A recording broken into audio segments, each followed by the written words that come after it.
Hello, magandang araw na naman sa ating lahat mga bro, mga kabadis, Mati-H, Luzon, Visayas, Mindanao. Mapagpalang araw sa ating lahat, Mati-H. Ito ay tuloy pa rin ang remapping exploration ko dito sa aming site na ito na makikita nyo ay bagong linis na naman ito, kung saan ang makikita natin na kinakatayuan ko ay nandito ako sa alignment ng 360 North, kung saan itong makikita nyo na naka-position alignment na naka-triangulation na meron siyang naka-puzzle type sa gitna, kung saan ay merong hugis poso dyan na sumisimbolo ng wealth deposit dito, at dito ay meron tayong makikitang naka-korteng circle na pabilog dyan na sumisimbolo na dito nga ay may spot deposit, kung saan ang coordinate niya na bato dito ay nakawul na siya at meron siyang passage patungo siya dyan, at mula dito may passage siya patungo dyan, at ito ang makikita natin na nandito sa ibabaw ng bato, kung saan ay meron siyang napakain na symbolization nito na small deposit ang nakatago dito, kung saan ito ay white German cement. Ito ay sumisimbolo small deposit ang nakatago dito, kung saan nga ang makikita natin na nandito ay nakapuzzle type na mabato na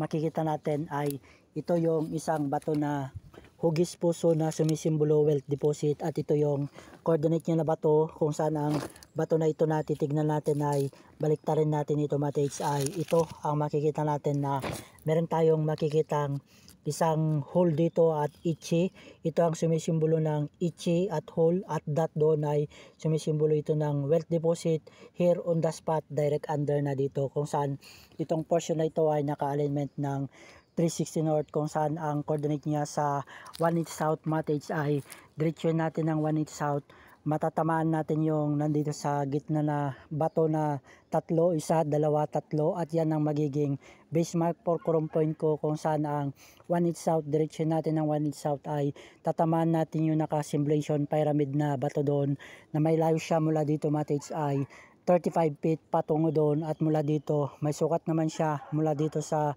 360 North patungo ng center ay 10 feet patungo doon sa center, kung saan ay dyan ako mag-base para kunin ko sa compass decoding alignment ng 8 grams na position alignment ng spot na tinutukoy, kung saan ang mga bato dito ay gagamitin ko yan bilang STM surface trail marker na sumisimbolo may positive deposit na nakatago dito, kung saan ang makikita natin na lumang puno sa 90 degrees ay dyan ay makukuha natin pag doon ako mag base sa center, kung saan ang gagamitin ko na base mark ko ay dito sa center na ito, kung saan ang makikita natin na bato dito ay nasa gitna mismo, kung saan itong isang bato na ito yung coordinate niya na bato dito na dalawa, isa, dalawa, at ito ang makikita natin na nakaukit dito, Matage, sa bato na ito. Ito ang makikita natin na enter sign na meron siyang pinaka mata dito na dalawa, isa, dalawa, at ang point niya ay tingin niya ay dito sa portion na ito, kung saan itong bato na ito ay makikita natin semi hugis puso siya na meron siyang perfect hole dito sa ibabaw. Pagdating dito sa kanyang baba, Matage, ay meron siyang pinakamata, kung saan ang pinakamata niyan ay nakatingin dito sa area na ito, kung saan ay nakasimulation triangle, kung saan ito ay magiging 180. Diretso ng 180 ay eksakto tatamaan na natin yung nakasimulation pyramid na bato sa 180 South, na kung saan ito ang gagamitin ko ngayon, Matage, dahil ito ay magiging 180 South at ito ay naka 360 coordinate din niya yung naka-simulation pyramid sa 180 South, kaya ito ay naka 360 at ngayon ay magiging 180 na siya, dahil ito ang simulation na makikita natin ay arrow, at ito ang simulation din ng pi element, kung saan naka-triangulation, at mula dito, Matage, sa portion na ito na arrowhead, mula dyan 3 feet patungo dito sa portion na ito, kung saan itong naka-triangulation meron siyang passage at arrow 3 feet patungo doon, at meron na siyang lock dito at meron siyang hole doon, kung saan ang hole na yan ay naka-point dito yung arrow niya, naka-point dyan, at ito naman ang coordinate niya mula dito 3 feet patungo doon, at ang counter sign niya ay yun mula doon 3 feet patungo siya dito, kaya itong portion na ito ay naka-triangulation siya, isa, dalawa, tatlo, kaya ang spot deposit na dito tinutukoy mula dito 3 feet ay nandito ang spot, kung saan ang coordinate niya sa 360 North, Matage, ay nandun na yung alignment ng 360 North na may layo siya mula doon ay 20 feet patungo dito, at mula sa center 10 feet patungo dito, at mula naman dito 3 feet patungo sa gitna, na kung saan ang spot ay nandito. Ito ang makikita natin na nakasimulation na bato dito na meron siyang perfect dot sa ibabaw at na-slash dito sa parehas na gilid niya, kung saan ang sinisimbolo niya ay on the spot direct under na dito mates. At ngayon ay dito na ako sa center fulcrum point ko at nakuha ko na ang 360 at 180, kung saan itong center ko mates ay harap na tayo ngayon ng 90 degrees, ay tatamaan natin ng alignment ng 90 degrees sa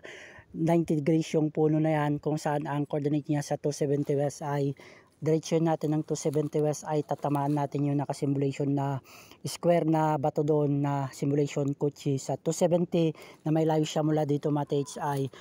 30 feet patungo doon, at dyan ay puntahan natin mamaya kung saan ang unahin natin ay dito sa area ng 90 degrees. At dito mates ay pipihit tayo ng 45 northeast, meron tayong tatamang spot deposit dito kung saan ang 360 north ay nandyan na. Ngayon ay pipihit tayo ng 45 northeast, meron tayong tatamang spot doon at pihitin natin ng 90 degrees ay eksakto tatamaan natin itong puno, at pipihit pa tayo ng 120 southeast mates ay meron tayong tatamaang spot dyan sa 120 southeast, at ang coordinate ng 120 southeast sa 300 northwest ay meron naman tayong tatamaang spot dito sa coordinate niya sa 300 northwest, kung saan ang bato dyan ay 1, 2, 3, 4, kung saan ang pang-apat ay nandun, kung saan ang nasa center na makikita natin na bato ay ito ang makikita natin na nakawul dito, kung saan ay magiging arrowhead yon, nakapoint doon sa area na yon, kung saan mula dito may layo siya 10 feet patungo doon, at mula dito patungo ng 45 northeast may layo siya na 10 feet patungo doon, at mula dito patungo ng 90 degrees may layo siya patungo ng 90 degrees ay 15 feet patungo doon, at mula pa rin dito sa center may layo naman siya patungo ng 120 southeast ay 15 feet patungo doon sa area ng spot. Kaya nandyan ang spot, at yung 180 south naman mates may layo siya mula dito ay 5 feet patungo doon sa spot na yan, kung saan ang spot sa center na yan ng 180 south, kung saan direction natin 10 feet patungo doon sa simulation arrowhead at fire element na naka 180 south mates. At dito nga mates ay kumarap din tayo ng 225 southwest coordinate ng 45 northeast. Mula dito mates kunin natin ng 225 southwest na may layo siya mula dito ay 20 feet patungo ng 225 southwest, at doon ay puntahan natin mamaya bago ako matapos dito sa area ng taas na unahin ko muna. At ngayon ay patungo na ako ng 45 northeast, kung saan nakuha na natin ng 360 north, at ito 45 northeast 10 feet patungo doon, at dyan ay titignan natin kung ano ang makikita natin na bato dito na sinimbolo niya ay nandito ang spot. Direction natin ay tatamaan natin itong malaking bato, kung saan nga itong makikita natin na bato dito ay hugis pa siya na left foot, kung saan ito ay nagpapahiwatig na trouble. At baliktarin natin, meron tayong makikita ng isang dot na sumisimbolo deposit at sukat. Mula dito mates ay mag-travel tayo 3 feet patungo dito sa coordinate niya, kung saan ang counter sign niya ay ito ang makikita natin na nakasimulation na bato dito. Ito ay meron tayong makikita na naka-circle dito, at kumunik siya yung slash alignment down, at meron siyang isang dot dito sa gilid niya, at ito ay babaliktarin natin. Ito ang makikita natin na nakasimulation na enter sign ito mates, na makikita nyo ito ay enter sign, at V-shape arrow din siya na naka-pointing down na sumisimbolo on the spot direct under na dito sa portion na ito, kung saan ang katabi niya na bato dito ay makikita natin ito ay red tisa na kulay ng bato na ito na meron siyang itchy, sumisimbolo 1 deposit, kung saan yung dot na yon ay sumisimbolo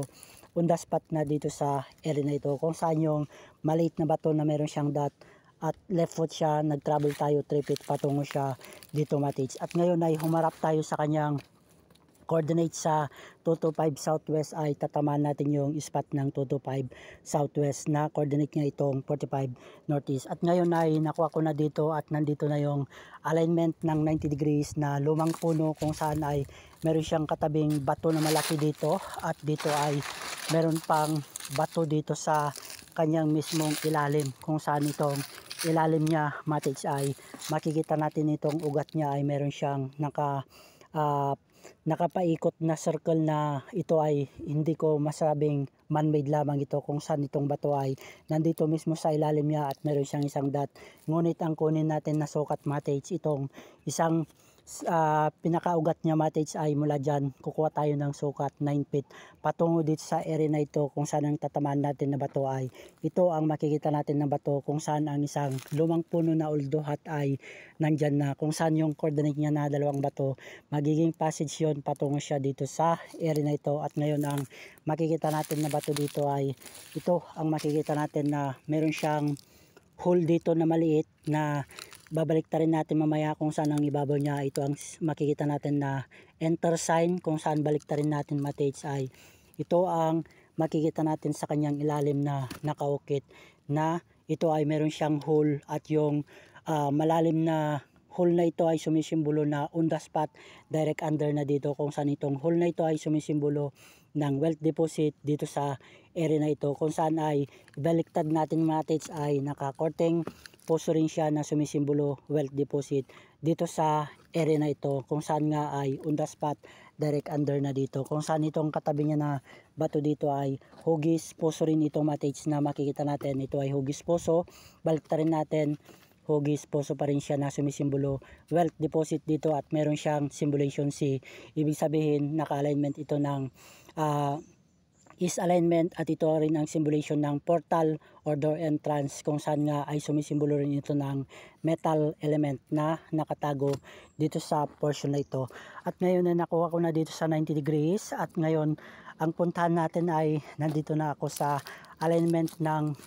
120 southeast, kung saan mula sa fulcrum point ko nandun ang fulcrum point center 15 feet patungo dito. At ngayon ay ito na ang makikita natin na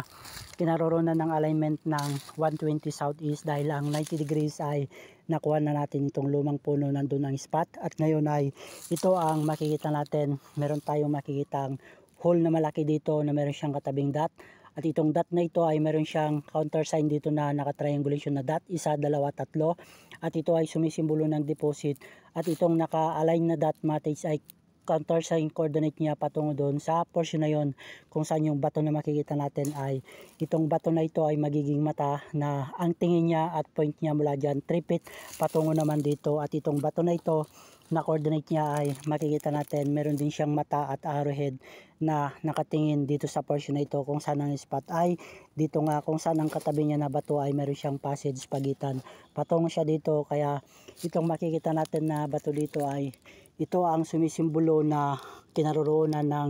wealth deposit na nakatago dito, kung saan itong puso na ito ay sumisimbolo wealth deposit. At ibaliktad natin, ito ay symbolization pa rin ng wealth deposit na nakatago dito. At ibaliktad natin, hugis puso pa rin siya mates na sumisimbolo dito na mismo ang center spot, kung saan ay on the spot direct under na dito sa portion na ito ng 120 southeast, kung saan humarap tayo sa kanyang coordinate doon sa 300 northwest ay nandun ang 300 northwest at ito naman ay naka 120 southeast, kaya ang 180 south ay nandyan na. Kaya itong portion na ito na fulcrum point ko ay patungo na ako ngayon sa area sa baba at 300 northwest, kung saan mula dito pa rin sa base mark center fulcrum point ko, mula doon mates sa tamaan natin ito yung isang bato na ito na magiging arrowhead yan. Mula dito ay may sukat siya 10 feet patungo ng 300 northwest, kung saan ang titignan natin na bato dito na naka-triangulation, isa, dalawa, tatlo, pang-apat yon, pinakalak niya. At ito ang makikita natin na coordinate countersign niya dito na bato. Ito ang makikita natin na pinakamata niya, kung saan ay nakatingin dito sa portion na ito, kung saan mula doon may layo siya 3 feet patungo dito sa coordinate niya na bato na ito na malapad, kung saan ang coordinate lock niya na doon ay may layo naman siya 3 feet patungo dito. At ito ay nakalock din siya dito, may layo siya 3 feet patungo dito. At yung countersign niya dito mates na mula sa center fulcrum point ko, ito yung naging arrowhead niya na meron siyang isang dot at arrowhead yan nakapoint dito sa portion na ito na may layo siya mula dyan 4 feet patungo dito sa gitna. At ito ang makikita natin na malapad na bato na meron tayong makikitang itchy at hole dito sa area na ito na naka-courting si din na sumisimbolo ng spot deposit dito sa area na ito, kung saan ay on the spot direct under na dito sa area na ito, kung saan yung countersign niya na bato doon na meron siyang mata ay nakatingin dito. At itong portion na ito nung hinukay ko dito ay meron tayong nakitang plastic na kulay blue na sumisimbolo na ilinagay nila ito na palatandaan na may nakatago nga dito, kung saan ay dito ko nakuha mates. At ngayon ay nakuha ko na dito sa alignment ng 300 northwest, patungo na ako sa 225 southwest at 270 west, kung saan mula dito sa base mark fulcrum point ko malayo patungo ng 225 na coordinate ng 45 ay 20 feet patungo sa 225 southwest. At ito ang makikita natin na kinaroroonan ng spot deposit ng 225 southwest na coordinate ng 45 northeast. Ito ay naka-triangulation na bato, isa, dalawa, tatlo, at yung bato na yon ay nakapasid siya na meron nakalagay na heart doon sa gitna. Ay mula dyan, dahil meron siyang isang dot doon na maliit at pinakamata niya yun, mula dyan 3 feet patungo dito sa bato na ito. At ito ang makikita natin na bato dito na meron na siyang lock doon na nakawall, kung saan ito ay makikita natin matage yung bato na ito ay meron na namang napakain na white German cement, kung saan ang katabi niya na dot dito sa baba niya ay ito ay sukat, kung saan ay mula dito matage ay nakapoint dito sa area na ito, mula doon 3 feet patungo siya dito sa portion na ito, kung saan ang counter sign niya na meron siyang passage mula dyan 3 feet patungo rin dito sa portion na ito, kung saan ang spot ay dito mismo matage. At ito ang makikita natin na bato na pagitan na passage na ginawa nila ay ito ay korteng puso na naka base shape,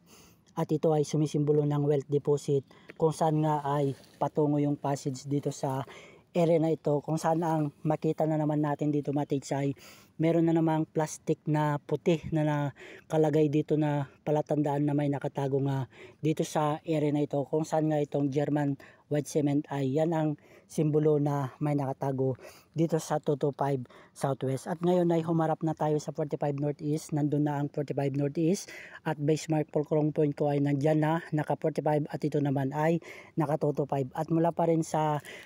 base mark fulcrum point ko malayo siya na 30 feet patungo na ngayon ng 270 west. Tatamaan natin itong malapad na bato diretsyo ng 270 west, ay tatamaan natin itong naka-simulation na square na bato na ito ay simulation ng kotse, kung saan itong bato na ito nakawul na siya dito. At ito yung makikita natin na bato na malapad ay meron tayong makikitang nakaukit dito na sumisimbolo dito nga ang alignment ng 270 west, kung saan ito ay makikita natin na combination siya ng Y enter sign, kung saan yung Y na yan connection siya dito down, kung saan ang spot ay nandito sa gitna, kung saan ang counter sign niya na nakawall dito. At itong isang bato na nakawall dito ay nakalock na rin siya dito, at meron pang lock doon sa baba, kung saan nga itong bato na ito ay meron din siyang slash, kung saan ay nakawall na siya at nakalock na siya dito, kung saan ay nandito nga ang spot, kung saan mapapansin natin ang position ng bato na ito ay nakasimulation na open box at square box, ibig sabihin dito na mismo ang pintuan. At ngayon ay humarap tayo sa kanyang coordinates sa 90 degrees mula dito sa 270 west. Humarap tayo ng 90 degrees, ay tatamaan natin yung lumang punong na lumang punong ang pangalan niyan ay sa Tagalog better bark, sa English, sa Ilocano ay dalipawin ang tawag namin dyan. Kaya naka 90 at ito naman ay naka 270 west. Kaya itong naka simulation dito ay sumisimbolo nga na ang spot alignment ay nandito sa gitna na ito matage. At napakagandang sharing na naman sa inyo matage, kung saan itong aming site na ito ay makikita nyo ay malinis na naman. Kaya natagpuan natin ang possible ginamit na STM surface trail marker na mga bato dito, ay ito ang ginamit din natin na i-locate at i-analyze at i-decode kung saan yung mga bato na ginawa nila na sign marker. Ay natagpuan nga natin ang spot na itinago nila dito nung World War II, nung 1942, nung sila ay nagkampo dito ang mga Hapon. Dahil sa area sa baba ay dyan ko na interview si Manong sa area ng Palayan, kung saan nagkwento siya about history encampment ng mga Hapon dito. At dito ay merong entrance tunnel dito, kung saan nga ay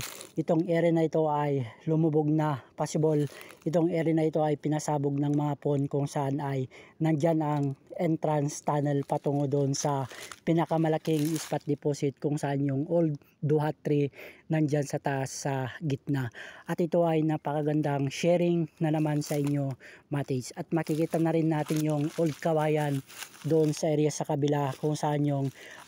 Katakanatyo, nandyan yung Katakanatyo na isang benchmark fulcrum point ko rin sa area na yan, kung saan dyan ay nadikod ko na lahat dyan. At ito ay binalikan ko na naman itong portion na ito para i-share ko na naman sa inyo, mates. At lagi din tayong mag-ingat, mates. Sana nawala tayo ay magtagumpay sa ating amang